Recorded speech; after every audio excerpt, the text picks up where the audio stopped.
জমিতে বেড়া দেওয়াকে কেন্দ্র করে প্রতিবেশীর হাতে খুন সালারে ঘটনায় এলাকায় ব্যাপক চাঞ্চল্য সৃষ্টি হয়। মৃত ব্যক্তির নাম আইয়ুব খা, বয়স 53 বছর, বাড়ি মুর্শিদাবাদ জেলার সালার থানা ধুলসুন্ডা গ্রামে। পরিবার সূত্রে জানা যায়, আনুমানিক 2 বছর আগে আইয়ুব খা প্রতিবেশী মিলন শেখকে কিছুটা জায়গা বিক্রি করেছিলেন, কিন্তু প্রতিবেশী মিলন শেখ 9,000 টাকা বায়না হিসাবে দেওয়ার পর বাকি টাকা পরে দেওয়ার প্রতিশ্রুতি দিয়েছিলেন, কিন্তু 2 বছর থেকে সেই টাকা বারবার চাইতে গেলেও মুখ ফিরিয়ে নেন মিলন শেখ।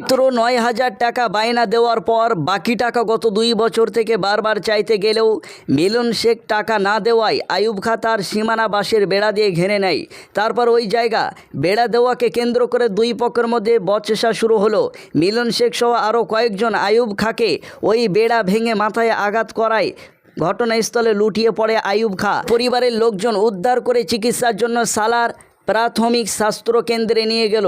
কর্তব্যরত চিকিৎসক মৃত বলে ঘোষণা করেন। ঘটনার খবর পেয়ে ঘটনাস্থলে পৌঁছান সালার থানার পুলিশ। তারপর দেহ ময়না তদন্তের জন্য পাঠান কান্ধি মহকুমা হাসপাতাল মর্গে। ঘটনায় ইতিমধ্যে তদন্ত শুরু করেছেন সালার থানার police. Bureau report, Bashir Bangla news. কি সকালবেলায় কি দেখলেন? সকালবেলায় দেখেন, শুনেন, আমরা সব বসে আছি একটি দেখুন, উনারা মানে সব চিল্লাচিল্লি করছে। উনার মেয়েকে যে মৃত্যুবরণ করেছে উনি, তাই উনার যে মেরেছে, যারা মেরেছে তাদের মেয়েকে অপমান করেছে। দিয়ে বলিয়েছে যে তোরা এই করতে আছিস কেনা, টাকা দিসনি, তোরা এদিকে আছিস কেনা। এবার উনি যে ওই মেয়েটা যে ওর বাবা মাকে বলেছে, দিয়ে ওর বাবা মা, ওর মানে চাচা, বড় চাচা যেয়ে তখন মারা সবাই মিলে বলছে যে আমার মেয়েকে এমনি করে চিল্লাচিল্লি করেছে, অপমান করছে। তাই বলেছে, তা আমরা 2 লাখ টাকা দিয়েছি, তা আমরা কেনা আবার টাকা দিয়ে আবার কেনা আমাদেরকে করবি কেনা, আমাদেরকে অপমান করবি কেনা, তাই বলছি। দিয়ে তাইতে দেখুন, এবার আমি যে মরে গিয়েছে তার স্ত্রী আমি দাঁড়িয়ে আছি আর এই মেয়েটা দাঁড়িয়ে আছে। দিয়ে তখন বলছি যে আমরা আপনার সব চলে গেলাম। চলে গিয়ে তখন বললাম যে তাই তোমরা ওই কথা কেনা বলছো, তাই বলছি। ওই বলতে বলতে এক কথা হইতে হইতে দেখুন দুজনে সবাই মিললি, মেয়ে ছেলে জানেন তো যে মেয়ে ছেলে কেমন, সেই একটি সব কুন্দু লেগে গেল। কুন্দু লাগ দিয়ে তখন হীরা বললি যে সেই হীরা তাই ওই আইয়ুব খায়ের সাথে তখন ঝগড়া লাগাইলো। ঝগড়া লাগি তখন ওর সাথে হয়ে গেল। হেই তখন ওর হীরার মেয়ে তো ভাই মিলন, সে এসে তখন বলছে যে আমি বেড়া খুলি দেবো, বেড়া খুলবো, কে কি করতে পারবি, আইবের বাপের জায়গা লেকিন, তাই আইব আমাকে করলো, ও বেড়া দেবে, তাই বলছি।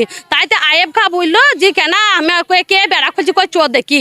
ওই বলে দুজনা মিলে চলে এলো, আমরা মেয়ে ছেলে আইবের স্ত্রী আমি ওই ঢুকে সব অনেক কটা মেয়ে ওই ঢুকে হজ্জে করছি। আর ওরা ছুটে এসে এডুকে এসে কি করেছে সেটা আমরা দেখিনি। মারামারিটা কি হয়েছে, কিভাবে মেরেছে, কে মেরেছে, ওইটা আমরা বলতে পারবো না। এর থেকে আমি জানি, আর কিছুই জানি না।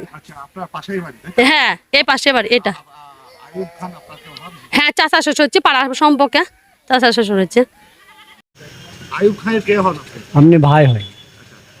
কি হয়েছিল, আপনি কি শুনলেন? কি হয়েছিল ধরুন, আমি তো প্রথম যখন হয় তখন তো ছিলাম না, এসে জিজ্ঞাসা করছি যে কি ব্যাপার। তো ওই যে জাগালি ব্যাপার, জায়গা দিয়েছে, টাকা পাবে এটা আমি জানি, আর টাকা দিয়েছে 9,000 এটাও জানি। এখানে টাকা চাইতে গেছে, ভাই আপনার বেড়া দিয়েছে। 2 কথা হইতে হইতে ওরা তখন বলেছে তুই বেড়া খুল, নাহলে মারধর করবো। ওই এসে তখন মারধর করতে লেগেছে। এই 2 বাড়ি দিয়েছে, বাসার বাড়ি 2-3 বাড়ি, যে তখন পড়ে গেছে। পড়ে যাওয়ার পর তখন এরা হসপিটাল নিয়ে গেল, ওই রাস্তায় যেতে যেতে মারা গেছে।